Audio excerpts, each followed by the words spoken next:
Գյուրջան Կասկադ, հասանելի բնակարաններ 65 ամիս մարման ժամկետով։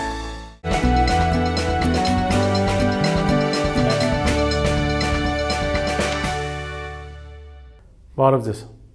Փաստինֆոյի եթերում շարունակում ենք հետևել միջազգային իրադրությանը։ Իրանի նախագահ Փեզեշքյանը մեկնում է Ադրբեջան եւ այցից առաջ հարցազրույց է տվել ադրբեջանական լրատվամիջոցներին։ Հարցազրույցից կցանկանայի առանձնացնել երկու կետ, որին անդրադարձել է Փեզեշքյանը եւ որը մեր կարծիքով շատ կարեւոր է։ Առաջինը, Փեզեշքյանը նշում է, որ իրենք միշտ էլ պաշտպանել են Ադրբեջանի շահերը եւ նաեւ աջակցել են Հայաստանին նրա առանձնահատուկ շահերի հանգամանքից ելնելով։ Ինչ է ցանկանում ասել Փեզեշքյանը։ Ըստ էության,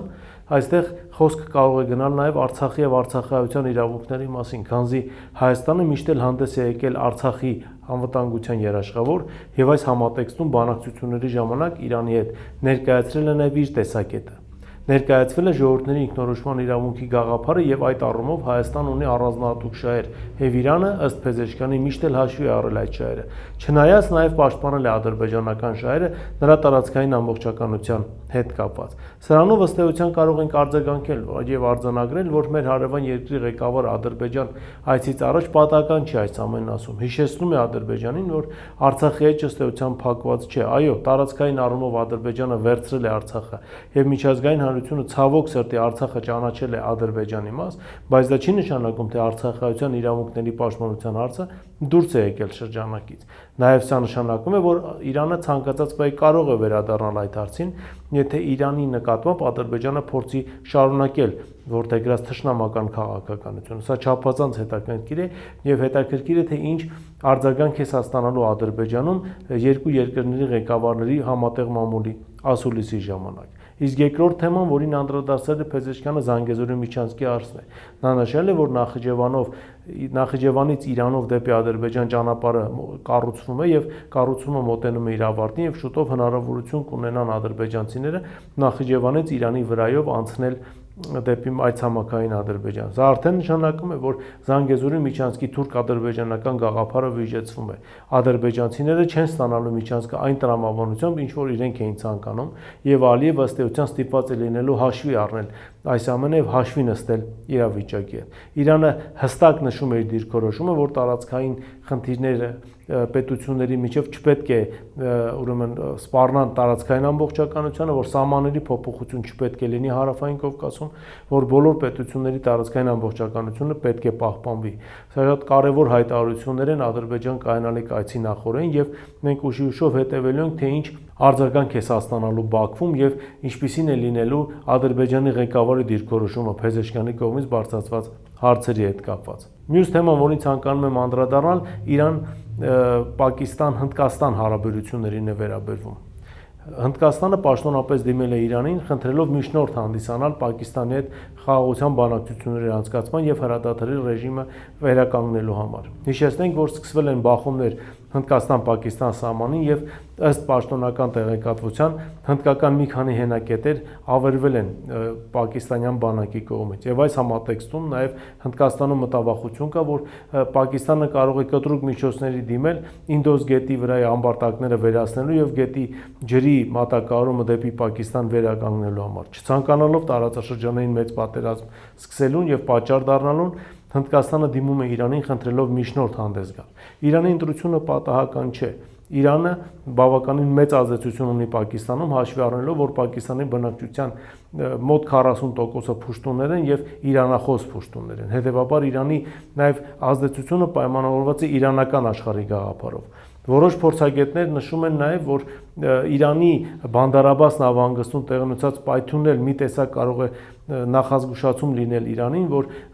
տարածաշրջանային գործերի միջամտության պարագայում հերթական պայթյուններ արդեն կարող են լինել Իրանի մայրաքաղաքում։ Իհարկե իրանական լրատվամիջոցները նշում են, որ դեռ պաշտոնական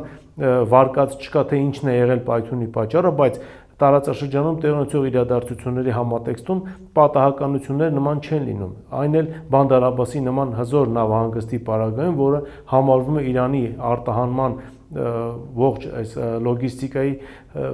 արդյունքի բաժին ընկնող հատվածը եւ նաեւ անկյունակարը։ Հետևաբար Բանդարաբասում տեղի ունեցող պայթյունը ակնհայտորեն նախազգուշացում էր Իրանին եւ նաեւ ըստ էության կապված էր տարածաշրջանի դեպքերի հետ։ Հիմա Իրանի ընտրությունը նաև պատահական չի այն առումով, որ Իրանի ազդեցությունը տարածաշրջանում գնալով մեծանում է եւ Հնդկաստանը եւ Պակիստանը չեն կարող սրա հետ հաշվի չնստել։ Բացի այդ, կարծես թե Հնդկաստանը նպատակ ունի թույլ չտալ տարածաշրջանից դուրս գտնվող պետությունների միջամտությունը տարածաշրջանային գործերին եւ փորձում է Պակիստանի հետ հարաբերությունները կարգավորել տարածաշրջանային պետությունների մասնակցությամբ։ Սա մի տեսակ նման է 3 գումարած 3 ձևաչափին եւ այս առումով 3 գումարած 3-ի համար սա կարող է նաեւ լավ փորձ լինել Հարավային Կովկասի հակամարտությունները հենց այդ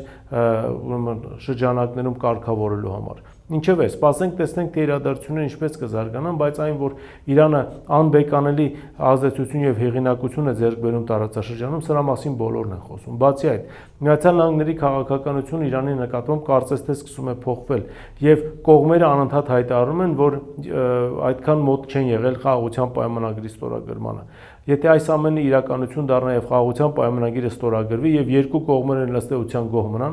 դա կնշանակի, որ մեր տարածաշրջանի գլխից հեռանում է պատերազմի վտանգը եւ նաեւ նոր լարվածության վտանգը, ինչը միայն եւ միայն կարելի է ողջունել եւ սա Հայաստանի համար էլ փրկություն կարող է լինել։ Ինչևէ, սպասենք տեսնենք թե իրադարձությունները հարևան տարածաշրջանում ինչպես են զարգանալու։ Եվ վերջին թեման, որին ցանկանում եմ անդրադառնալ, Հյուսիսային Կորեայի հետ է կապված։ Պաշտոնապես ընդունվեց այն հանգամանքը, որ Հյուսիսային Կորեայի բանակը մասնակցում է Ուկրաինայի դեմ ռազմական գործողություններին եւ որոշ ստորաբաժանումներ իրենց մասնակցությունն են ունեցել Կուրսկի մարզի ազատագրման գործընթացին։ Այս մասին նաեւ նշեց Ռուսաստանի գլխավոր շտաբի պետ Գերասիմովը Ռուսաստանի նախագահին ներկայացրած իր զեկույցում։ Ինչ է սա։ Սա ըստ էության բավականին լուրջ փորձություն է լինելու Հարավային Կորեայի համար, քանի որ Հյուսիսային Կորեայի բանակը 21-րդ դարի բանակի տրամաբանությամբ մասնակցում է ռազմական գործողություններին եւ տիրապետում է բոլոր այն հնարքներին եւ միջոցներին կամ հնարավորություն ունի առնվազն հասանելիություն ունենալ, որոնք ըստ էության Հարավային Կորեայի բանակը չունի։ Իհարկե տեխնիկական հագեցվածության պայմաններում Հարավային Կորեայի բանակն ավելի լուրջ հագեցվածություն ունի, բայց Հարավային Կորեայի բանակը չի մասնակցել լուրջ ռազմական գործողությունների վերջին մի քանի տասնամյակներում։ Իսկ Հյուսիսային Կորեան հնարավորություն ունի իր բանակը փորձարկել նոր պատերազմի պայմաններում բավականին լուրջ փորձ ձեռք բերել ցանկացած պահի պատրաստ լինելով կոնֆլիկտը ռազմական ճանապարհով լուծելուն։ Իսկ այն, որ Հյուսիսային Կորեայի ղեկավարը չի թաքցնում իր մտադրությունները, դա բոլորի համար է ակնհայտ։ Եվ միայն Ռուսաստանի եւ Միացյալ Նահանգների նախագահների հանդիպումից եւ անձնական հարաբերություններից է կախված, թե Հյուսիսային եւ Հարավային Կորեաները կբախվեն արդյոք թե ոչ։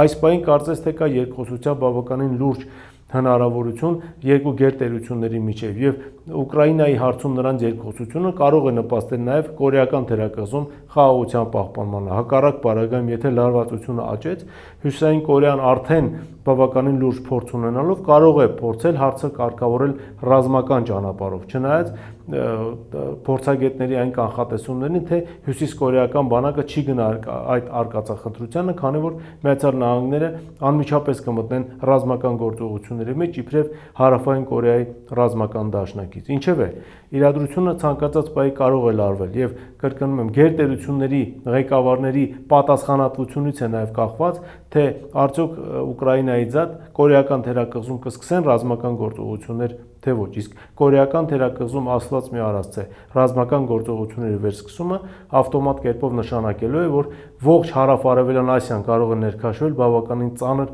փորձությունների մեջ, ինչը ոչ ոքի ձեռնտու չէ։ Այս թեմաներն էին, որոնց այսօր ես ցանկացա անդրադառնալ, այսօր այսքանն է, շնորհակալություն, կհանդիպենք եթերում։